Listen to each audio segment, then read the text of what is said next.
Debout Congolais, unis par le sang, unis dans l'effort pour l'indépendance.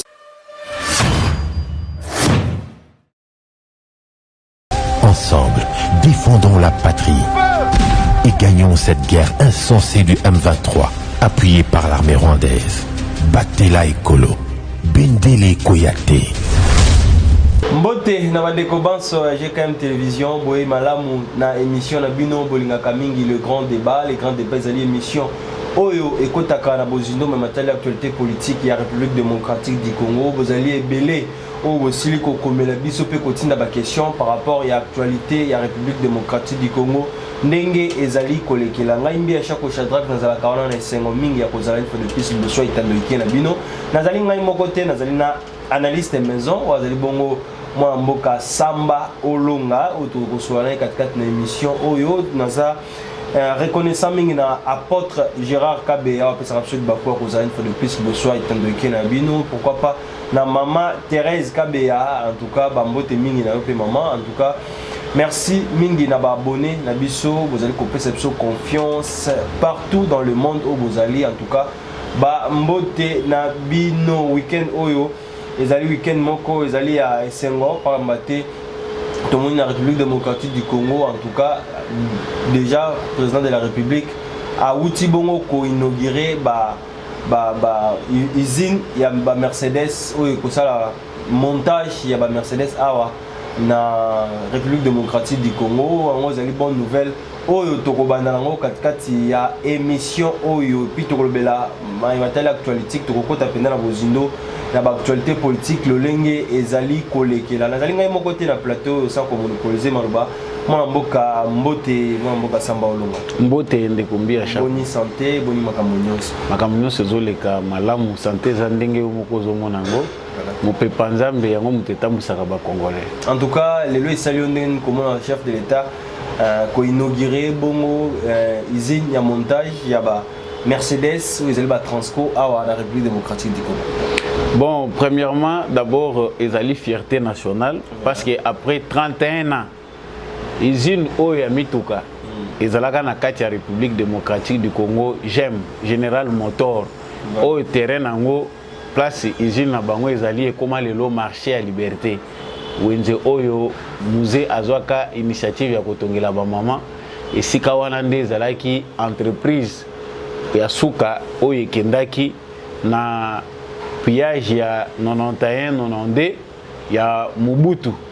C'est ce qui a occasionné chute, il y a entreprise General Motor. Outa General Motor à Longwa, na ville à Kinshasa, il y a aujourd'hui tout ça à 30 ou 31 ans. Oyo biso to tsali kozwa ni usine ya montage ni usine ya fabrication ya mituka na mboka na biso.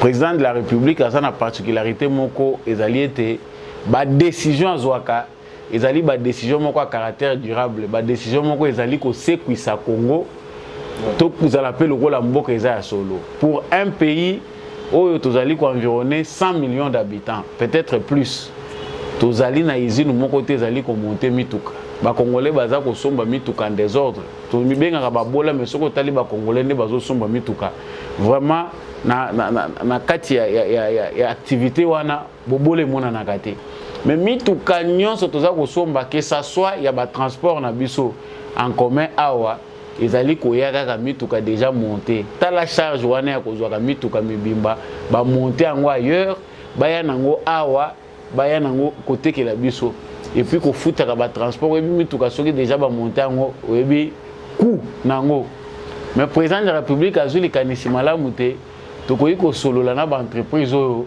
ko renouer confiance na bango Mercedes ezali entreprise munene à travers le monde toujours que ndeko somba ka mituka na bango to yaka na ngwa 500 bus à acheter ezali vraiment gaspillage ya bambongo alors que tokoyi ko créer ba emploi sur base ya montage ya mituka wana sur place c'est ça qui idée de départ ya président de la République c'est ce qui est fait grâce à la diplomatie na yepo bato bazoloba o muta société wana azali pe collaborateur ya kala o moko ya HJ mukolo hôpital ya HJ ye wana pe mutaza kotonga ngo non diplomatie ouais sali que usine wana ya montage ya mituka parce que tant bako komana mituka bako ba fabriquer en RDC c'est ça bako komate que fabriquer côté ba pièce utaki awa nde montage wana nde ya wana mobimba construction ça dit biso pe to koti ke na kati ya ba place où baza ko fabriquer mituka pese fabriquer pas na biso même si ba pièce ezali réaliser bipai na bipai pour enfin ya ko quitter la awa. Qu'est-ce que nous gagnons? Nous gagnons beaucoup en termes de marché d'emploi. Ouais. Plus ba commande des autres alébélés, plus ba Congolais baza ko zwa misala pour nakati usine wana on engage que des Congolais. So OK na njili yao. Initiative président de la République a pêché na lobela kango na mikolele kaki na ville ya Kinshasa eza na esikate bana mibali to pe bilenge ba yebi mécanique lokola na njili commune ya njili. Okokuta bango batandami ebele le long ya boulevard oya pona vitre oya poachela yo couleur oya pona makambo ba pneu ba spécialité nyonso soko kena mutuka epave na njili bakoko zoki selo ngo jeep olobi ke ndenge za boye e wuti poto mutu pandi miango. Ça dit problème ezali que il faut aujourd'hui savoir faire ya ba congolais to associer ngona ba entreprise ezali koya. Pourquoi pas na mikolo ezali koya biso moko pété to créer ba industrie na biso ko sala mutuka. Aujourd'hui les noirs savent ndenge nini mutuka ekoyi ko salema ndenge nini biso pe to ko créer yango longonya na tata mokonzi ekolo parce que lelo to moni ke ba emploi eza créé baza ko telemisa ba bus Transco ezali lelo na vision ko s'étendre na ba province Union sur République démocratique du Congo matata ponyo aza ko lobaki ya tikaki Transco ya kokufa po ba longwaki mundele oyo batiaki na isika bango ba moni ke mundele aza ko coincer bango trop parce que aza ko linga ko pesa bato ba prime ko pesa bato salaire malonga bazwaka soki nani na bango batiaka DG na bango batie et celui qu'on a mis amemaka Transco na faillite avant matata ponya longa premier ministre il a tout gâché na initiative bazwaki ya début soki pe bazaka bato malonga mais le toza na Transco te to nga toza lande na stuk ou bien City Train. Ba boma ba société wana nyonso pona ko créer business na bango. Les Transco laissés par Matata Ponyo ezalaki business privé na bango, ce n'était pas pour l'intérêt des Congolais. Donc pona bosuki ici, en tout cas ils a fierté nationale ndenge na lobaki na bandeli, tata mokonzi ekolo aumela ba initiative a boye eza ya ko encourager to kende nango ndenge wana même pona ba téléphone portable.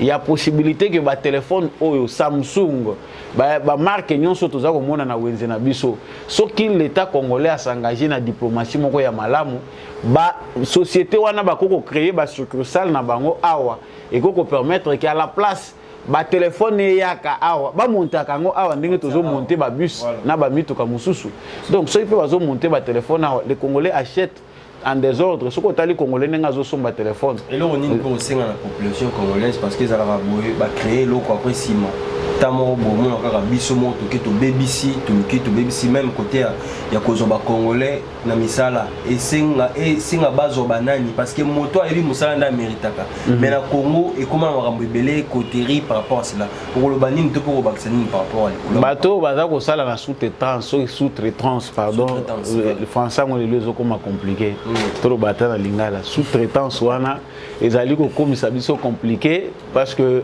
bateau baza travailler na sous-traitance n'importe qui Joseph Kabila ba exploiter ba congolais mingi aujourd'hui souci na biso ezali que tant ba congolais baza ko zwa emploi ya sikandenge wana ndenge président de la République a sali effort ceux qui président se déplacer ba musu bazo mona muke o likolo moi usine wana ya batu pe montage président zo kende kuna non ezali vision ya munene yango président a moyen que c'est très important se déplacer à kende sur place yemoko eza ko la que ça départ ya sika mais pona biso ba congolais to longola likunya ba société wana ba bandaka bien boye pour ba futa ba congolais bien eza nango eloko te on peut payer dernier salaire na société wana ko za la $500 pourquoi pas 700 mais au komona que batu ya sous-traitance à travers congolais kaka ba ko sous-traiter bandeko na bango au moni que à la place aux $500 baza ko tshelo 200 et si ka 3 saisons kende yebani te ozana ba soin te donc mwana bela yo moko bela etali bango te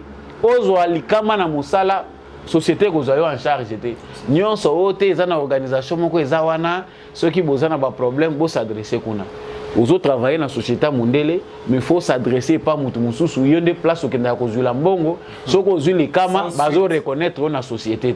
En tout cas, ils allaient occasion, tout ça qu'on sait dans la DG, il y a autorité à régulation, il y a nini. Comment terme na uti koloba we kiminga ya sous-traitance. Il y a sous-traitance. Voilà. Président de la République ba uti ko pesa bango ba di pasika. Ba pesi bango ba di pasika ba tumusuku baza ko déplorer. Pourquoi ko pesa bango ba di pasika boye? Ba di po ko soma même ba tracteur.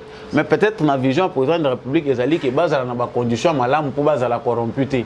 Mais tant ba ko kitana musala ba s'assurer que ba droit ya ba congolais en termes de travail ezali respecter. Il y a une vision tata mo konzeko la zanango mingi to kobeta setene dans likambo wana.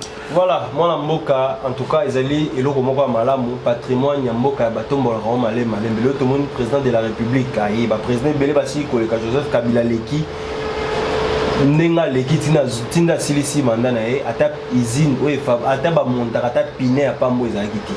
Tant le ba tieli biso ngo to lukate to babies to lukate sope ba pesio responsabilité aux alesika on a facilité baninga oyo na bien oyo ba ebi mosala o azo mériter place na ye tia azo place kota la ekolote kota la teo mwana mama leki mwana noko mwana mama kulutu nazala mesika tente pesa mutu mosala na oyo asengeli. En tout cas tout le belani fois de plus président de la République azalaki devant 4 hauts magistrats ya cour constitutionnelle mukolo moleki et sala ki ondenge nini pe tozela susu nini par rapport ya justice na biso.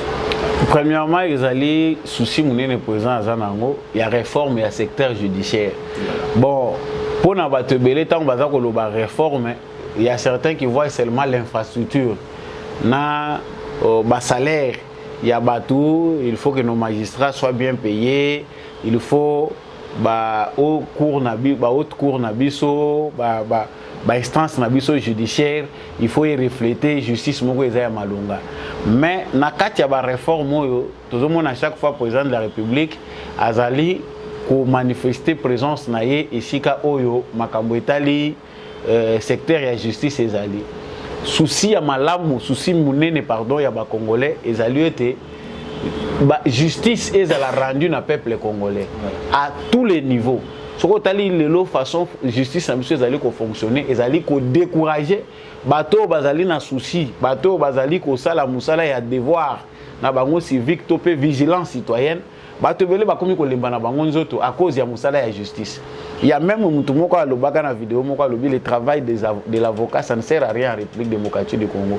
Ba juge bango moko déjà bazalaka na tout.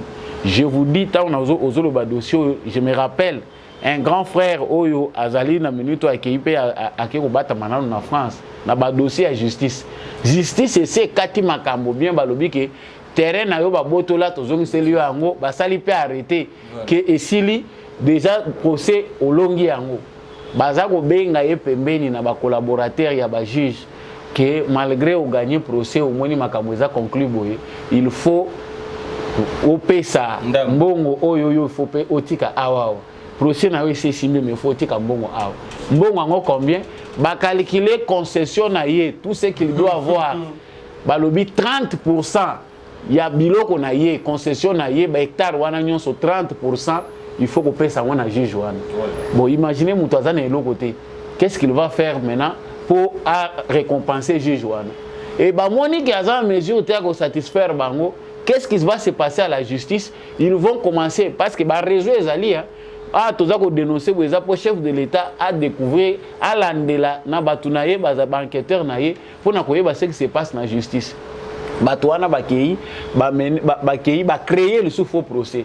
Mutu mususu ya lokuta abimi le sous abandi ko réclamer terrain wana. Abandi ko kata ba mapango azoteka. Kuna ole ba juge a faire respecter loi qui na uti ko kata procès a wakolo lupango yeyo kuna silence de mort juge avandi na yelo komoko ezolo ba maté un autre individu a uti ka boye dans la nature abimi alobi lupango yo eza ya ngai abandi ko kata lisusu ba mabele kuna.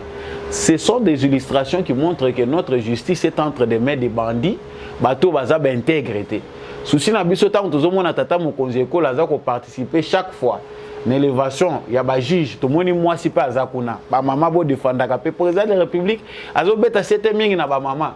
Chaque fois qu'il y a des nominations dans tel secteur, aux hommes la présidence au salaka qui est fort que basi pe baza la représenter. Ceux qui mi bali na bino nde miyibi. Ceux qui mi bali nde mutu baza ko bebisa. Bino pe basi bino yeyo ba pesi bino espace munene awa. Total la paix même ba maman bo sauver pe honneur ya ba maman. Mais réellement tant toujours tala makambo zo koleka toujours mona ka ke na Congo na basi na mi bali. Toujours kindaka ka ndenge moko.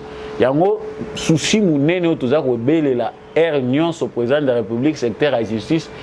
Ba juge na biso po baza l'intègre ezo senga balandela bango de près ngana za près même ko yebisa président de la République mbongo ane za mbongo ya mboka créer une branche spéciale na service na biso à renseignement pour na kolandela ka ba juge soki eza pe malamu ki ba juge na biso babandaka ko lokota bango akati procès bo alobi likambo eza mabe aza corrompu service de renseignement landeli bakangi balakise sur base de preuves que ndenge outi ko kata procès eza sur base de corruption ozui tala makambo eleki yango na ba hautes instances il faut que ba service na mission de renseignement ba koma ko traquer ba juge changement ko kota mais so tozo compter kaka na volonté ya bato les congolais toza lokola bana mikelelo à cause ya kimoyibi à cause ya manque exemple autour pendant plus de 50 ans ya Mobutu na Kabila ba congolais baza sous sérieuxté ata ba pesi mutuke tola tozo tia yo awa yo bongisa makambo suka suka ko bebisa tozo senga na ba juge na biso c'est que les congolais entendent des intégrités.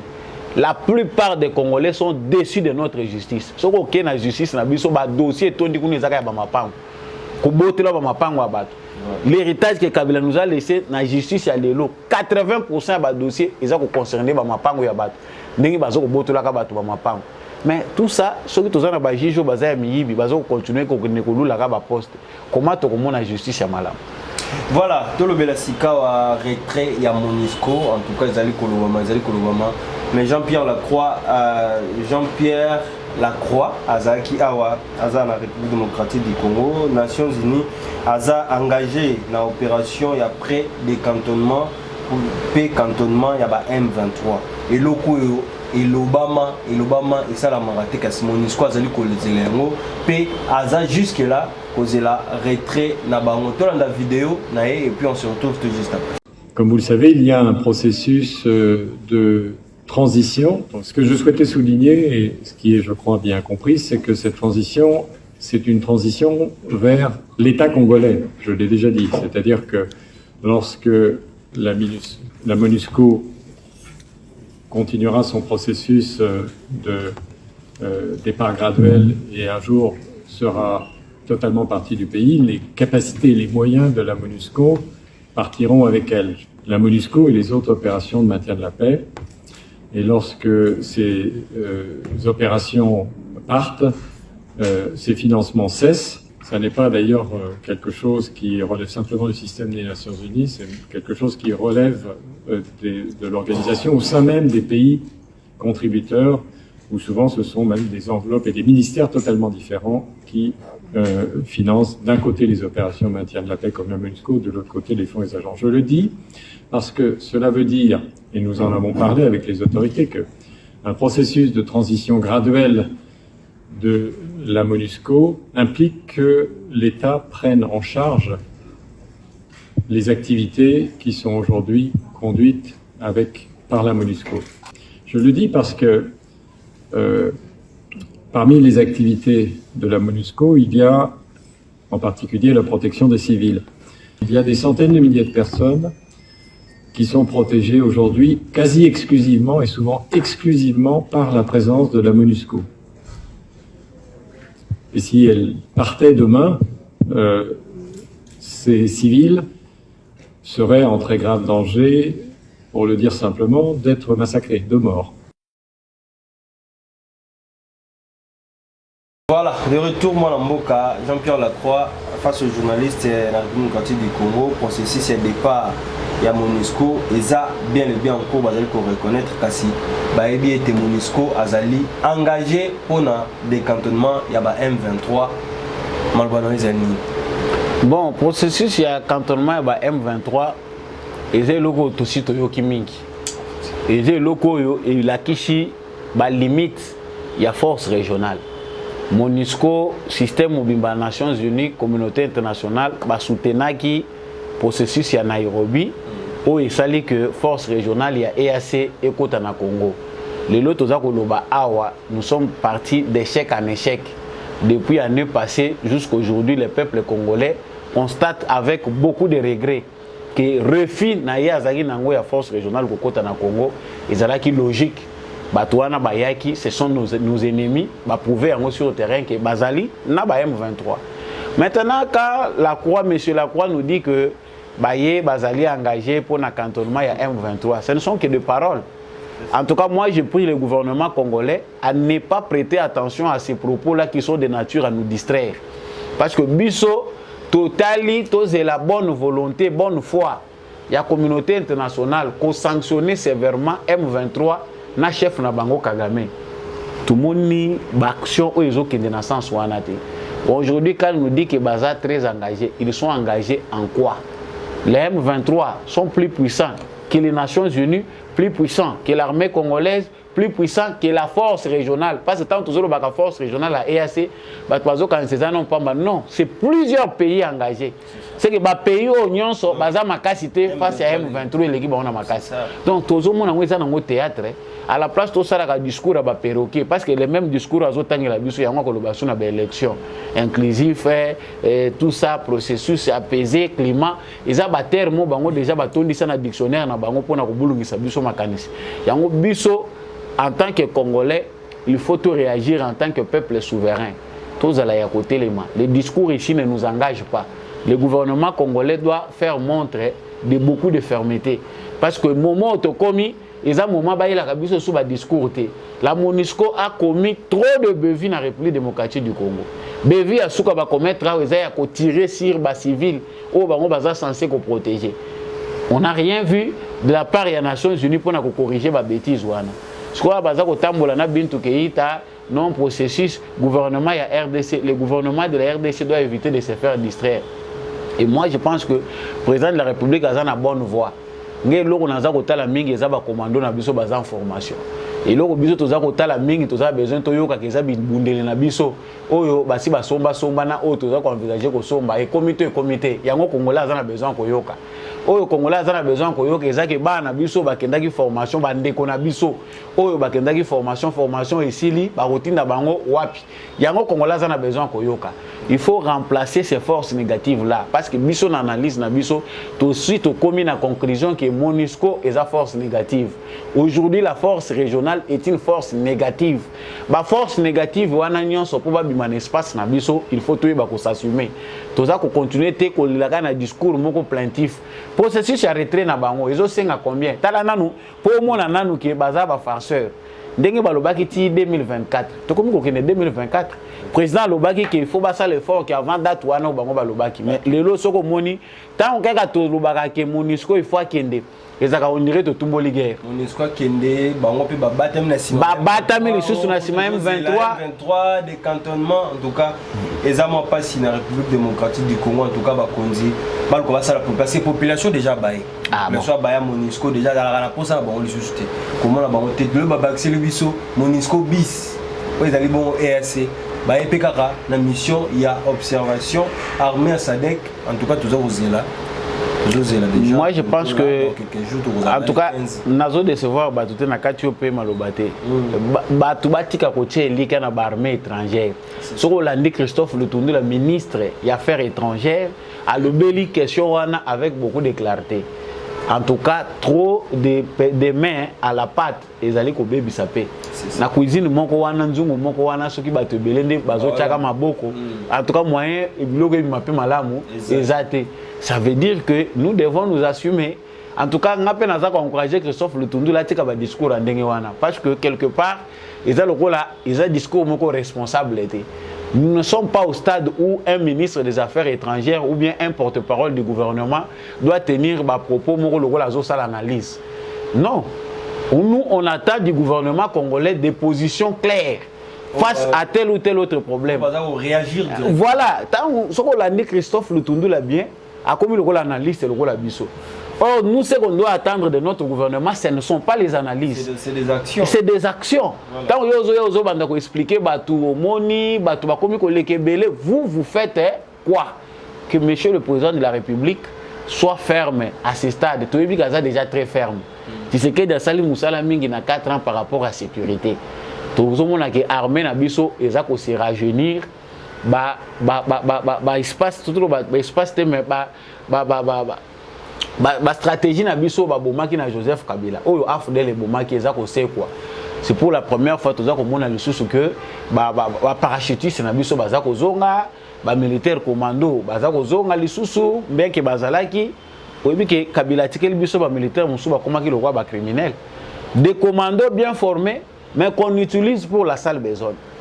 Aujourd'hui, baza détecté on est en train de former d'autres unités de notre armée oyo bako répondre na besoin pressant oyo Congo en matière de sécurité. Félix Tshisekedi est à féliciter, mais ce que nous demandons, Patrick Mouyaya, ministre, il y a information, na communication, ministre de l'Affaires Affaires étrangères, ba vendre la malamu ton il y a discours na bango bako bandaka ko tenir na ba médias. Nous sommes trop plaintifs. Nous sommes des analystes. Quand un membre du gouvernement sort, c'est pour donner la position du gouvernement. Ce n'est pas pour tâtonner et faire des analyses. Soit le lobby malobami balé misato katiatana mukuse que on multiplier ba propos et bello combien analystes donc yona samba olonga bozolo bandenge moko. Donc ce n'est pas ça qu'on attend. Voilà, tokota sikawa na maimatali affaire ya Salomo Kalonda en tout cas. Famille politique ya Moïse Katumbi ba pona bango ba moni yango ezali bongo acharnement contre membre na bango ba lobi ete bazali kokosila makambo tolanda vidéo na bango. Ensemble pour la République porte à la connaissance de l'opinion tant nationale qu'internationale le dernier rebondissement du harcèlement politique orchestré à l'endroit de M. Moïse Katumbi et de sa famille politique par différents services de l'État à la solde de M. Tshisekedi et ses partisans. C'est jeudi 8 juin 2023. Une perquisition illégale a été opérée à la résidence de M. Moïse Katumbi, président national de Ensemble, ici à Kinshasa, Ngaliema, sans que le propriétaire des lieux n'ait été prévenu de cette action, alors que lui-même est absent de Kinshasa et qu'aucun membre de sa famille n'est présent sur les lieux. Au terme de cette opération irrégulière et cavalière, rien d'anormal n'a été trouvé ou retenu. Les PV dressés à la main par les visiteurs comportaient des vides entre les paragraphes qui ont mis la puce à l'oreille de la personne trouvée dans le voisinage et qu'on a pressé de signer. Faute de garantie d'obtenir une copie par devers elle, cette personne n'a pas signé. Nous apprenons également que dans le même temps, les résidences de M. Salomon Kalonda et d'Idela ont fait l'objet de perquisitions illégales. Ce qui s'est passé chez lui à Lubumbashi est tout simplement innommable. Les agents ont bouclé une partie du quartier de sa résidence, évacué toute personne présente aux alentours, refusé l'accès aux avocats du propriétaire des lieux dont ils ont forcé les portes pour opérer leur forfait. Une perquisition est la fouille d'un lieu, envie d'y trouver les preuves d'une infraction. Une perquisition est la fouille d'un lieu, envie d'y trouver les preuves d'une infraction. Jusqu'au moment où nous faisons cette communication, personne n'a pu nous dire de quelle infraction Moïse Katumbi est présumé l'auteur. En vertu de l'article 29 de la Constitution de notre pays, je cite, le domicile est inviolable. Il ne peut y être effectué des visites ou des perquisitions que dans les formes et les conditions prévues par la loi. Fin de citation. Dans les cas ci-dessus évoqués, ces exigences de la Constitution n'ont pas été observés. Où allons-nous? Ensemble pour la République dénonce et condamne comme des abus de plus et de trop les perquisitions effectuées ces jours dans une résidence de son président national et dans celle de son collaborateur dont la détention arbitraire est en cours, comme un harcèlement qui ne vise qu'à museler l'opposition et voiler les insuffisances du pouvoir en place. Nous appelons le régime de M. Félix Tshisekedi Tshilombo d'arrêter ces provocations qui ternissent l'image de notre pays et risquent de conduire à son embrasement. Nous appelons le peuple souverain à se préparer à résister à cette dérive dictatoriale qui prépare les lits de confrontation entre les Congolais, alors que d'immenses défis sociaux, économiques et sécuritaires accablent déjà ces peuples et que la cohésion nationale s'en trouve fortement menacée. Fait à Kinshasa le 8 juin 2023, ensemble pour la République. Merci.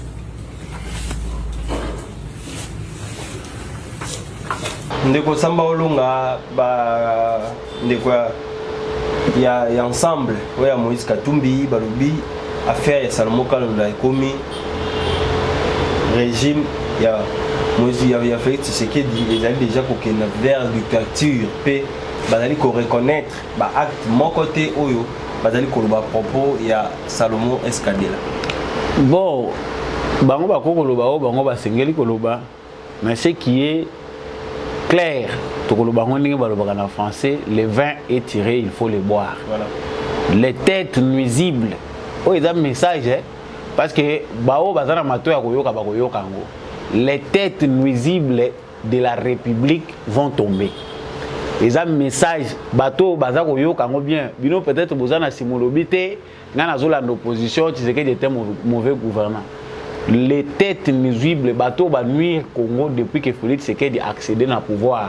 La tête doit retomber. Peu importe les mécanismes. Parce que vous voyez, bateau va confondre. C'est comme si vous ciblez. Non, non. Ils ont même coup d'attache qu'on ciblé. Nazo même on a sens à une analyse pour tout éclaircir peu bande ko bazolanda biso. Au moni Moïse Katumbi a beaucoup bénéficié de ce pays. Moïse Katumbi a eu des problèmes avec Joseph Kabila. Moïse Katumbi aujourd'hui a des problèmes avec Félix Tshisekedi. Qui est mauvais? Les Congolais ont déjà leur conclusion. Dans la minute, dans la catégorie des Congolais, ils sont prêts à faire du n'importe quoi. Sur base, il y a un intérêt dans Bango. Moïse Katumbi est un agent payeur. Est un bon payeur parce qu'il peut s'acheter tout ce qu'il veut. Dès que Somba Kabila, il n'y a pas de Somba Batou. Somba journaliste, Somba même politicien, ils sont prêts à utiliser. Il a une catégorie de gens qui sont faciles à manipuler. Les Kamboya Salomon, Nasina Lobaki a toujours été comme Awa, et Fongole Libiso Liboulou, où il s'engage que tout comprendre, Bosotezawana peut tout nettoyer. Armée na biso est pris pour cible na Bahami à Kagame wana. Moïse Katumbi est ami à Kagame, est ami à Mo Ibrahim.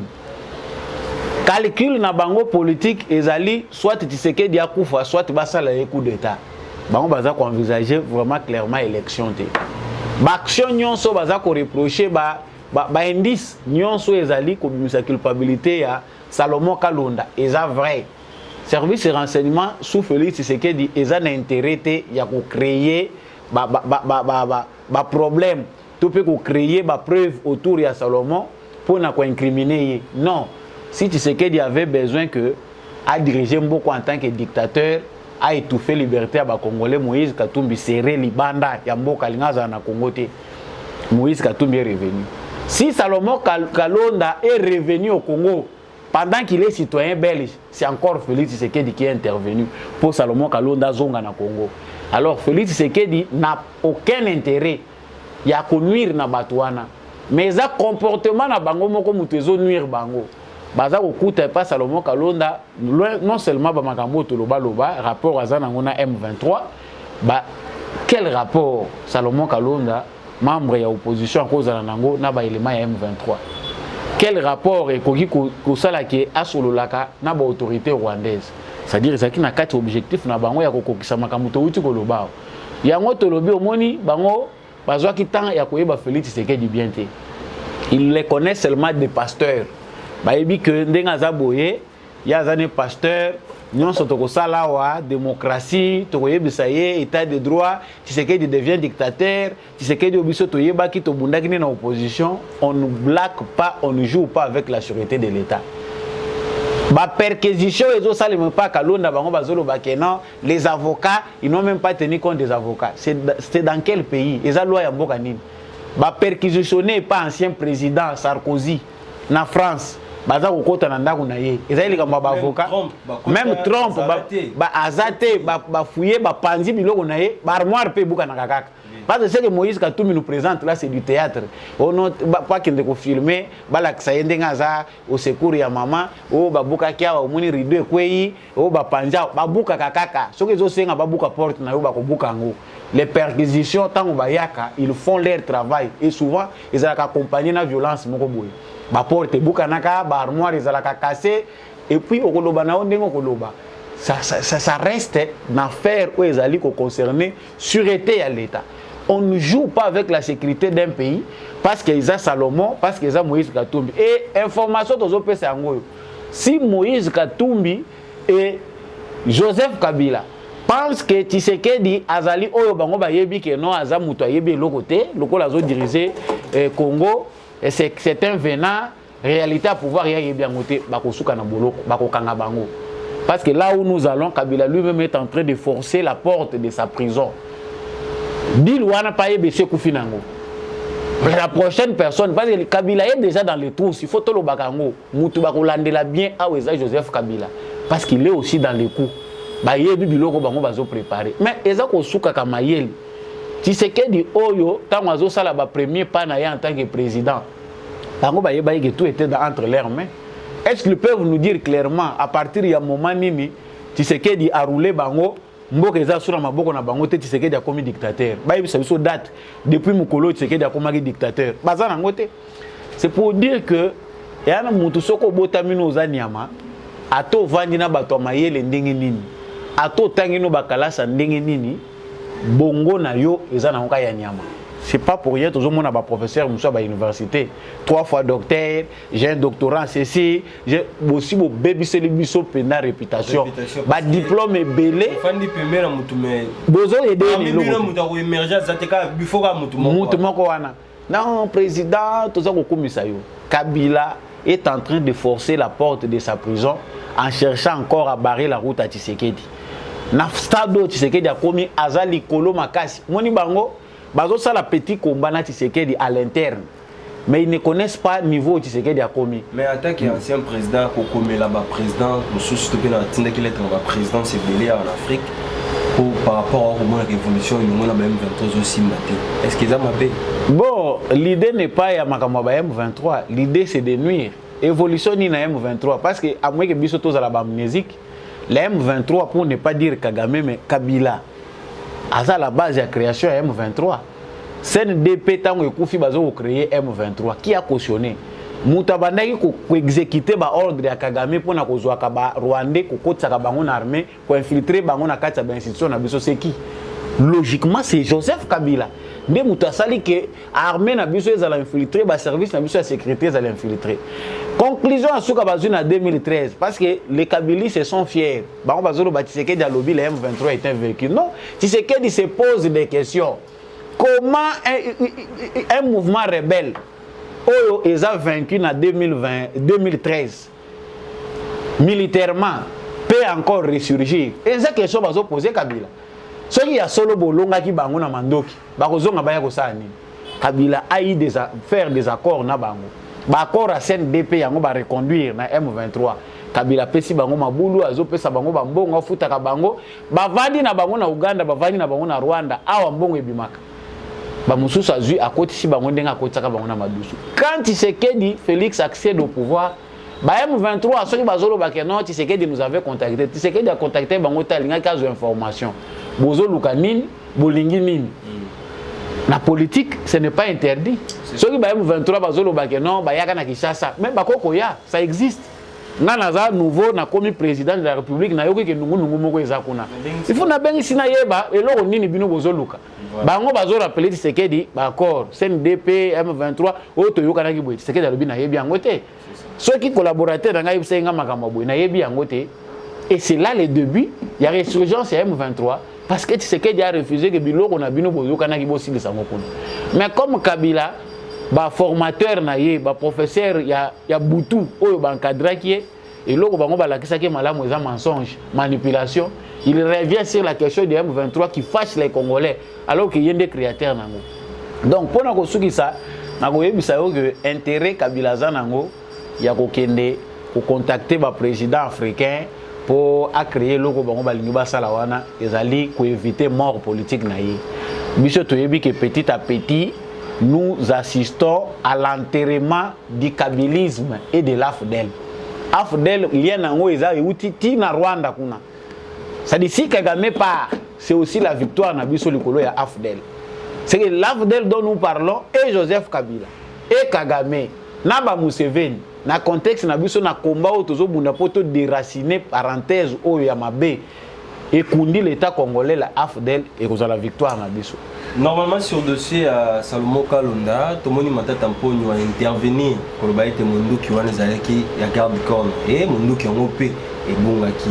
Est-ce que ça a été commis côté ça na carte dossier au EP Azala m'a ramené la justice mais à mi côté des soucis parce que na carte dossier parce que normalement justice peut faut yokaye faut benga ils a été que à répondre à Twitter des ali kosamba.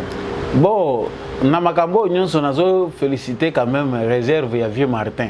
Quand je dis Vieux Martin, Vieux Fayoul. Fayoul. Il est pendant quand même, na bon sens, a eu devoir de réserve. Bakota kalika bongo te banda ba signaka ka communiquer ou ba signaka wana. Abeti kara na moni minga komi ko attaquer na ye Kadima. Yé na moni makambo ni zota la été. Mais Matata Ponyo c'est normal. Matata Ponyo quelque part il serait dans cette aventure là pour soko tali na fief électoral baza kuna yena Kalonda kuna na Maniema kuna c'est logique que Matata Ponyo soit aussi dans la piste pour bakunda malamu nani Salomon Kalonda l'arme dont il parle parce que na occupé déjà ba lokoti garde corps na yewana te garde corps na yewana soka zanini mundu ki loko leza yaye akende ko yebisa bango kuna mundu ki komi yaye ndenge nini mais moi je pense que côté toza ko kende plus Matata Ponyo aza kofungula munoko azo kanisa kazo défendre plus aza kopesa biso ba piste o ezo permettre que to découvrir bozo bana bango supposons arme ya zoloba et bungaki le 25 mais le service à renseignement ba yebe yango depuis le 20 décalage année ça dit à quoi siko tangu yo bungisi munduki okopesa information te bon yo propriétaire à munduki nange bungi et munduki yango pesa légal ofandi no kimia okena la police te eloko moko te tant on peut bazokanga Salomon balobi gaza détenteur d'armes illégales yo po lobino ka eloko te sima mikolo bimio lobino te fallait que Matata Ponyo est beaucoup plus habitué au théâtre voilà mayele ezako te wala pesa mayele te za buzoba parce que ozomona mutu ali boso aloni la biso masangu et boti université c'est Matata Ponyo.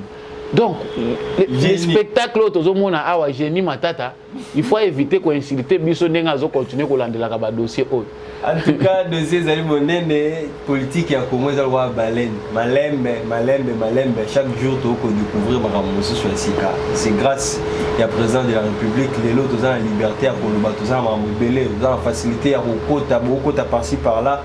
Toeba vérité en tout cas le jeu oza ko le kalangambo ya la muka to pe na ngambo ya opposition congolaise en tout cas faut en misu te pour comprendre te ni zoleka parce que so misu ezali oeba déjà que makambo ezali boye za ko kende boye tant to ko koma na tango mapono moyebi ke nani ne sengeli na pesa voix nani ne sengeli na voter parce que devant jour ate ulataki polo ya kingandi soko komi liboso ya no kozala kaka yo na papier yo na fait na place ndé motema okosala choix 5 ans oyo na kwa ko nazo lingana voter un tel na 5 ans wana po na bénéficier nini na 5 ans na ko pesa ma candidat songolo po lobby na ngai za la ndenge nini na lobby déjà En tout cas, Olenga Nkoyi a quitté Bongo, na wapi ozaki bureau ya fondation musée Laurent Désiré Kabila ozaki attaqué à Téléméli yango et puis ma dernière sortie na yo à Salaki par rapport à la prison par-ci par-là. Ici, le siège de la fondation musée Laurent Désiré Kabila, situé sur le boulevard du 30 juin à Gombe.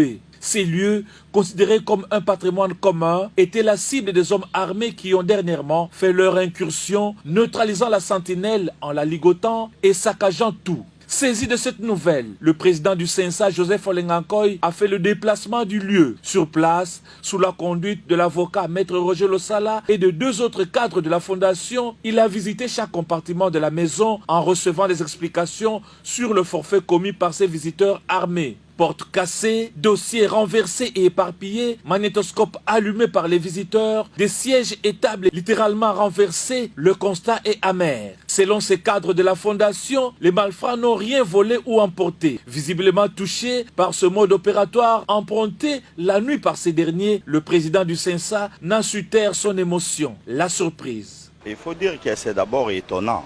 Étonnant parce que je pense que la République démocratique du Congo, Laurent Kabila, c'est une personnalité d'une grande référence et qui a servi le pays. Il a assumé les fonctions du chef de l'État. Et les fonctions du chef de l'État, ce sont des fonctions sacrées. Et lui, il est mort à fonction. Tel que je viens de voir, c'est vraiment triste. S'il y a soupçon, même chez moi, comme Olenga Nkoyi, l'État opère la journée. Faire ce que je viens de voir, je condamne avec la dernière énergie. Nous, on a besoin de la paix. On ne peut pas s'attaquer à la fondation Tshisekedi. On ne peut pas s'attaquer à la fondation Laurent Désiré Kabila. On ne peut pas s'attaquer à la fondation Mobutu. On ne peut pas s'attaquer à la fondation Kasavubu. Et tous ces grands personnages. Et à passer tout leur temps à défendre l'intérêt du Congo. Moi, je crois que ce sont des domaines sacrés. Joseph Olenga Nkoyi a lancé un message aux autorités compétentes afin que l'enquête initiée aboutisse et que les auteurs de ces actes soient identifiés et jugés. Je crois que les cours et tribunaux vont peut-être établir les responsabilités de chacun. Parce que des incidents comme ça, quand on les laisse dans un pays, personne ne connaît les conséquences de l'avenir. Les valeurs républicaines à cultiver, tel est le credo des membres de la fondation qui attendent les résultats des enquêtes. Malobano ezali ni moi na résumé na moi mkusi. Vie na biso Olenga Nkoyi aluka bulo alala kanzala te. Toyebi ke pendant régime nyonso akabila bato banyokoli Tshisekedi Etienne. Est-ce que poste wana tisiko ya Senseza penza na eza na utilité te yango la lobi aluka musala. Parce que eloko ezoyela ye eza kozanga musala.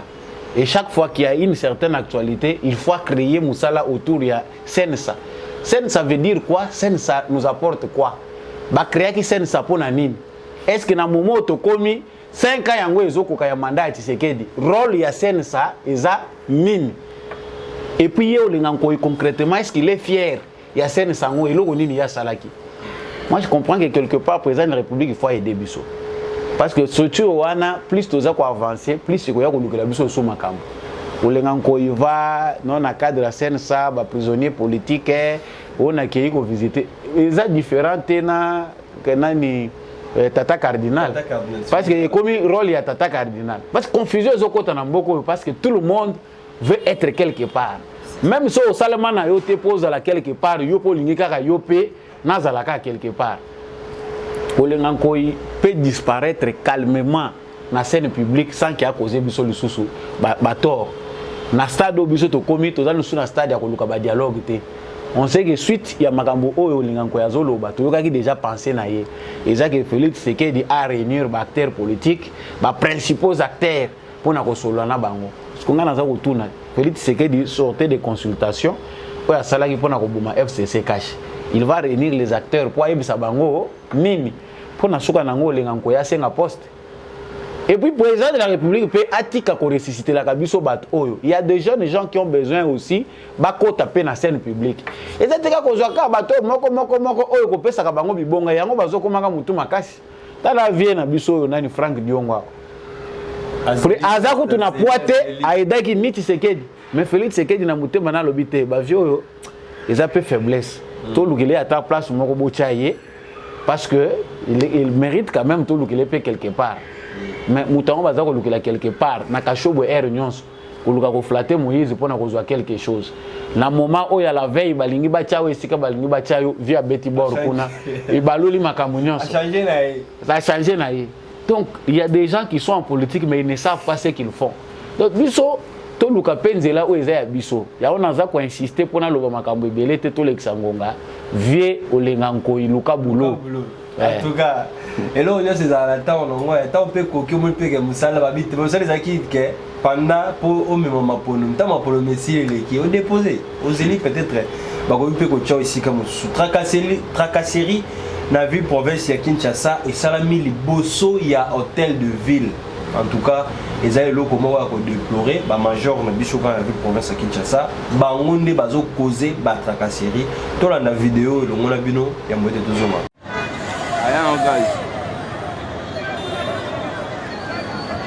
D'abord, blêté m'a bédonné en face à réforme qui m'a. Au bâti la nuit, sauter qui m'a non. Sauter, à soler un bilo.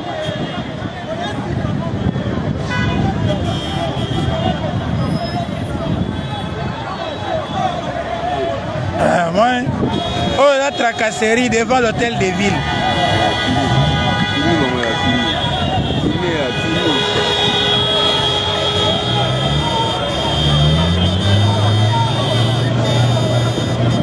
Hôtel les villes venant, hôtel les villes, Moussala, major au sala, tracasserie sur tracasserie. Major au l'action à TD. Major on a eu on. Filmé. Major on a dans la jipo. Vous trouvez l'origine ya? Il y a tracasserie au salima. Filmé. Major. Et puis l'hôtel de ville, filmé bien. Dans la Jeep, il y a GP, IPHP. Major. Ça va moto, Nicolas Kanga va moto. Asa Moussala ou Général Kassongo. Tala va policier na yo. Major. Voilà, moi mboka samba olonga ba major ba unko kita na terrain na ba policier ko boto la ba moto o ba jeune ba ko débriller na mbona mama ya pasi. Baboto la moto pour que dans la destination inconnue ce que Hollandi OK kuna pesa 100 000 pesa 200 000 pesa parfois 300 000 oh yo peut-être pesa te ils n'ont pas si pensa pour na mais matali ville sécurité na ville province Kinshasa. Bon tokanisa ki tozi souffle tant to yoka na ba nomination était général Kassongo parce qu'il a déjà fatigué. Aza déjà fatigué et zo mona na penda clairement que azo pana pema azo ko kalisusu te makambo zo le kana ville à Kinshasa. Alors pour ne pas créer d'autres situations derrière la situation ya muto aza déjà fatigué pas aza lisusu na maîtrise ya makambo ndenge zo le kate. Il fallait tout le monde a déjà mutu mususu mais to yebité parce que wana ezali kokota na discrétion ya pouvoir ya président de la République.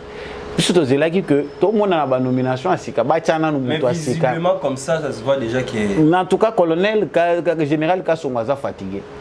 Fatigué parce que... C'est mêlé. Multitude, il y a des problèmes. Na banditisme, ils ont créé. Parce que Kouloun a déjà une réalité. Insécurité, na mauvais comportement des policiers, c'est déjà aussi une autre réalité. Aujourd'hui, nous faisons face à une autre réalité où ils ont des milices. Oyo bazali créé à opposition et bien Mobondo et les autres. Ça dit ça s'ajoute à la surcharge au général Azanango, il n'est pas préparé pour ça. Il faut préparer quelqu'un avec qui on va donner des instructions claires pour maintenir sécurité malamu ya ville à Kinshasa. Je pense que ministre et intérieur Peter Kazadi Azanakati a réflexion ils ont aucun sens wana. Parce que stade de sécurité comme à niveau de la Kinshasa risque d'implosion ezali. Tout ça qu'on souhaitait mais ba multitude parce que lorsqu'on a des problèmes on a nous éliminer té. Ba problème aussi ezali ko s'ajouter. Risque ezali que implosion ezala. Tali makambo ba bato ba moto oyo. Ba policier belé bazo vivre na ciment. Ya moto ki ya baninga. Ça dit on ne sait plus qui peut confisquer une moto. C'est un policier, c'est un roulage ou bien nani akoyi pena solo ko kanga moto. Parce que Moutounion sur les lois azali na droit que soka moni moto à moto l'infraction à kangaï. Bon, qui est habilité normalement pour télémisa moto à moto ce qui azana mbeba. okomona bango bakangi moto ya moto. Oui, c'est ça c'est et ça la mingi n'époque ya Kabila. Ba jeunes et belé, baza koluka misala na bango to boyite ke baza ba civique. Ils doivent être encadrés par l'état. Ba mususu baza na conduite ya mabe, baza koyeba ba droit na ba devoir na bango, c'est à l'état de les éduquer. Mais tant ozo mona ba agent ya la police, ba komi bango moko ba koluna. Batali koto ba moni population eza penda mingi te. Batali mutu na moto na ye ba créer infraction. Ba botoli kolo moto azotika sur place. Bango bazo welela bakima na moto po alanda bango esika eyebani te. Soko tali ba jeune belé na ville ya Kinshasa bazo kenda koluka ka ba moto na bango akei on a qui échanger na ke ka lufungula azo kenda koluka moto na ye alors que moto na ye basi ba changer ngo plaque et koma ya mutu moko boye policier moko ba koma ko tambola nango soit ateki yango. Donc eza biloko moko banditisme eza na kati ya la police na biso eza makambo to sito loba mingi mais ministre intérieur Peter Kazadi to sito beta ki c'était to monsieur ke moni eza peut-être poste azui to kumisi nzambe to tondi nzambe pour élévation na ye mais il faut penda ye menge solo soka za chrétien sambela mingi pona musalo esengeli ya sala bando ki basé belé ndenge na lobaki likamba ba FARDC na la police to za pe na ba police baza na bango ba membre ya PPRD oyo ba grade na bango baza ko devoir yango na ba autorité politique ya PPRD nde mutu ba pesaka bango ba grade ba zuzu ba grade wana ba komi ko se comporter lokola ba membre ya parti politique.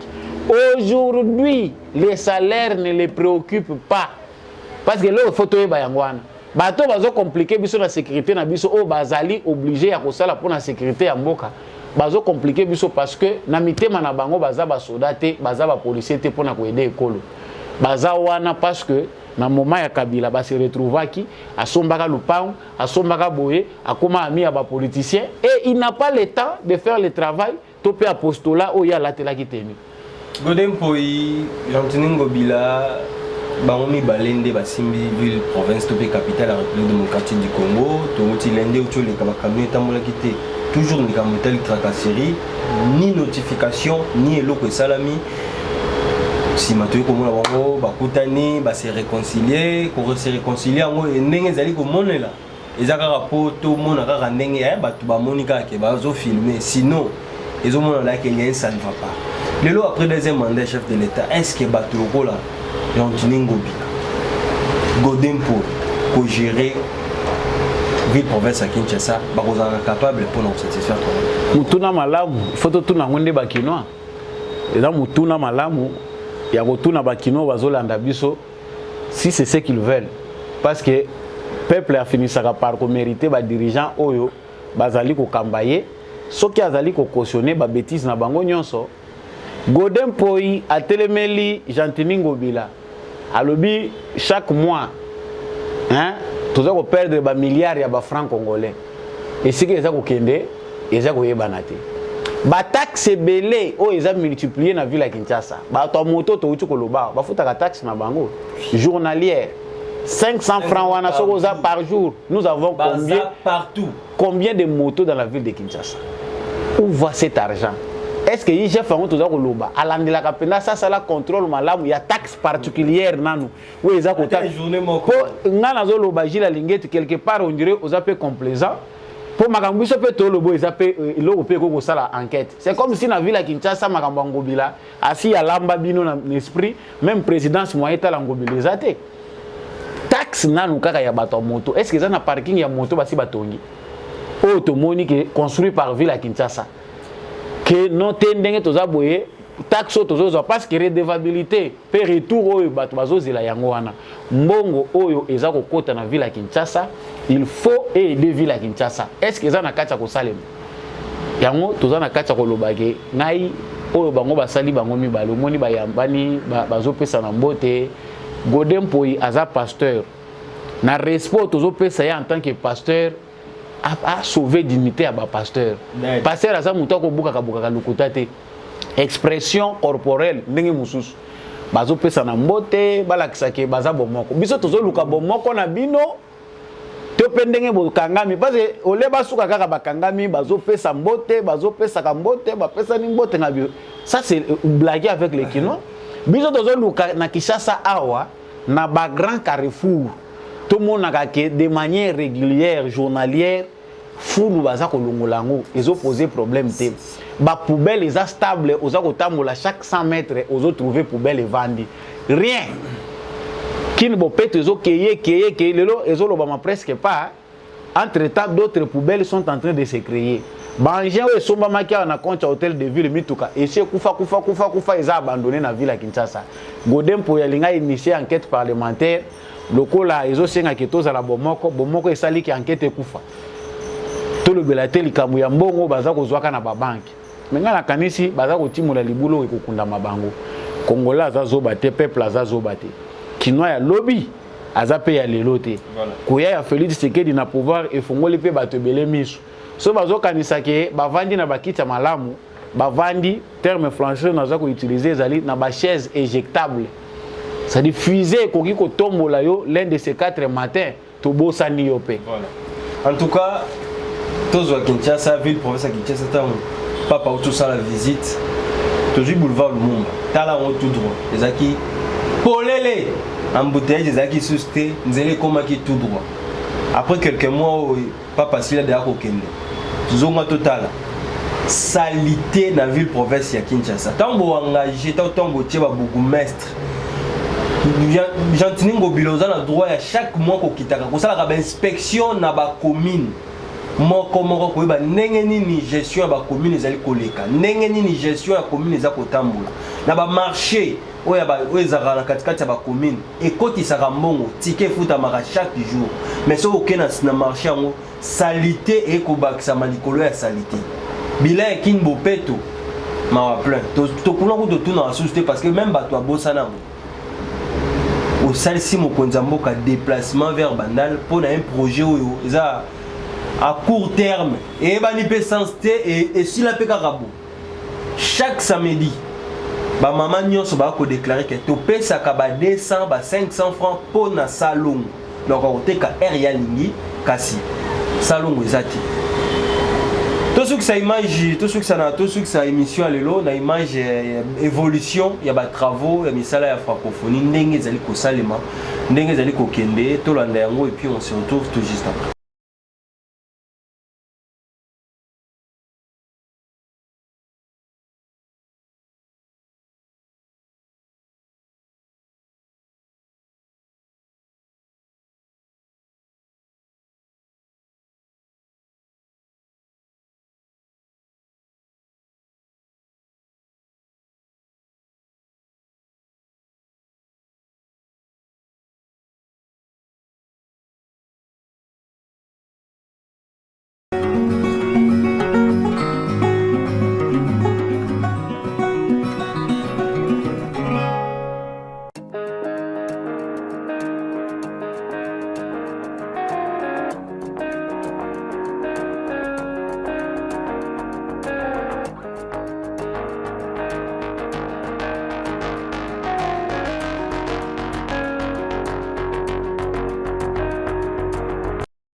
On est presque à la fin de cette émission.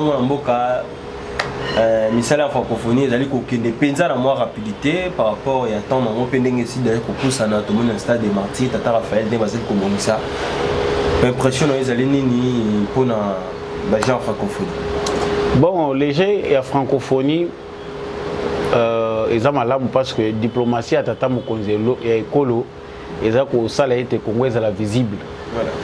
Et c'est ce qu'il fait, c'est ce qui se fera. Mais pour le reste, la francophonie ne nous préoccupe presque plus. En tout cas, quand la mérite n'a pas dit que ça a émission en anglais. Vous pouvez savoir qu'à 4 mois, n'a pas dit que ça a émission en anglais. Francophonie, au président de la République, ils ont une importance dans la jeunesse. Parce que l'infrastructure autre côté qu'à la nango awa, ils ont permettre de se péter à la namoa, hein? Et là, comme mon stade n'a pas basket, ils allaient pembeni à stade de martyrs. Et Vandaki wana na état moko ya mawa. Donc grâce à la francophonie, baje à francophonie au moni que ezako zo ambeli. Donc au moni pe ba salle mususu tozaka na ba salle te ba salle ezo se créer, ba bâtiment o bazako tonga kuna et ko servir, ba université na biso.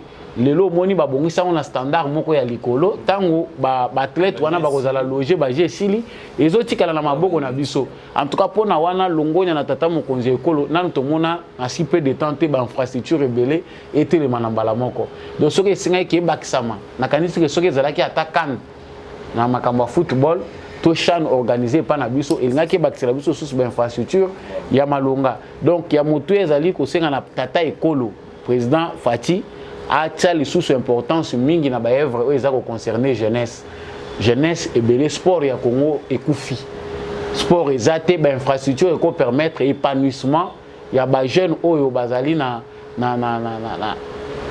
trobanini na nature to pe bazali na moi talent wana sportif ezate ba infrastructure nyonso ekenda na mai soki question to kotuna na matata ponyo ba stade municipaux na ba infrastructure esuka wapi akoyebisa biso ke ezali acharnement bota déjà matiti to comme na suka émission ya mokolo lelo politique ya Congo ne na ba roi balembe balia kango malembe ndenge pe tozali kokende tant tokokundola baactualité nde bokomela biso baquestion bokotuna mituna tokozanga te une fois de plus kozonga une fois de plus moso etandoke na bino mpona ko meme na bino mpe kokota mpenza na bozindo ndenge les grands débats etindaka biso mwa mboka dernier message na bayebanso basili kolanda mokolo lelo.